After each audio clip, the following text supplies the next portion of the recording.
a share price that's fallen off a cliff, a mountain of debt and falling sales, and now laying off 300 employees. Unfortunately, this isn't some Wall Street tech company, it's one of the largest and most well-known motorcycle companies in the world, KTM. They have just announced they are putting themselves into self-administration in the hopes of restructuring over the next few months to try and save the iconic European brand. But they are one of the largest motorcycle companies in the world, right?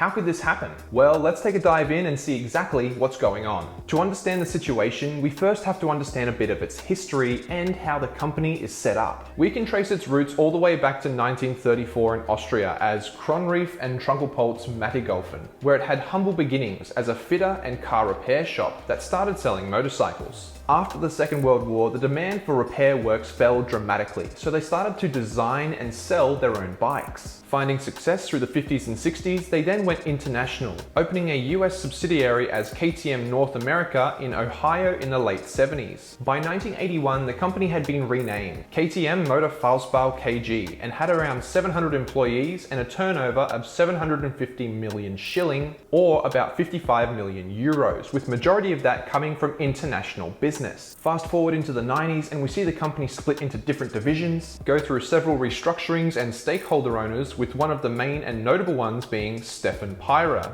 During this time, we also see the introduction of the iconic Duke, Supermoto and Adventure line of motorcycles. KTM was growing and growing fast, attracting a lot of overseas investment. Indian motorcycle manufacturer Bajaj Auto first bought a 14.5% stake in 2007 and by 2013 held an almost 48% share in the company. That same year, KTM also bought the Swedish bike maker Husqvarna from their Bavarian Motorworks cousin. So by 2015, they were generating a whopping revenue of over 1 billion euros and employed over 2,500 people. Now, the story that we're talking about today really kicks off in 2021, when previously mentioned Indian Bajaj Auto sold its 46.5% stake to Pyra Mobility AG, who became and is now currently the parent company of KTM. They also own or have majority stakes in Husqvarna, GasGas and MV Agusta, and are Europe's largest motorcycle company. KTM had grown from having only 160 employees and a production volume of 6,000 units per year in 1992 to now producing more than 1,000 per day. Unfortunately, lots of bikes doesn't always mean lots of money. And in the past year, we have seen a whopping 84% decline in parent company Pyra Mobility's share price. There are some big macroeconomic factors that come into play here that are out of their control, such as interest rates, parts shortages, longer lead times, manufacturing issues, as well as just living in a post-COVID world where consumer spending isn't as strong as it used to be. But errors on part of the company themselves have definitely added fuel onto the fire, with poor marketing choices and customers complaining of poor quality and reliability issues. At this point, their popular smaller beginner motorcycles are really all that's keeping them afloat. And thankfully they are really good. I actually took a 2023 RC390 out for review not that long ago and it was fantastic.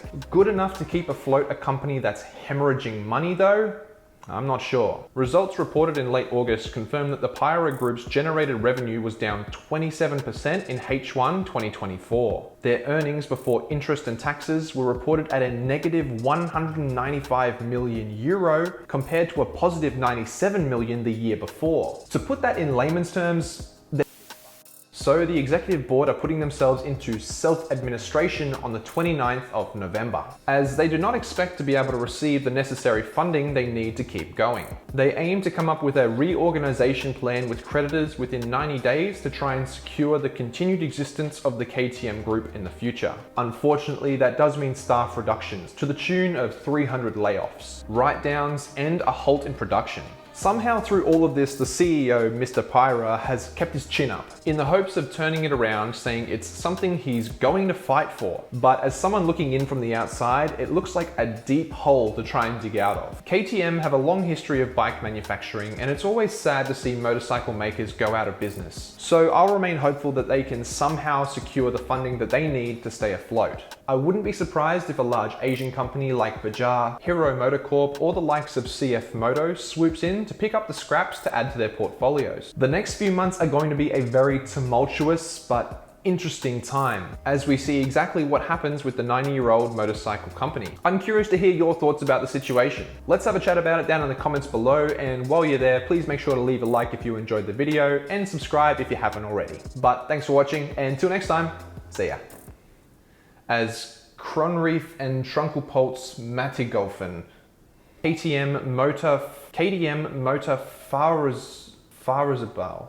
KTM Motor Fahrzerbau. KTM Motor Fahrzerbau KG.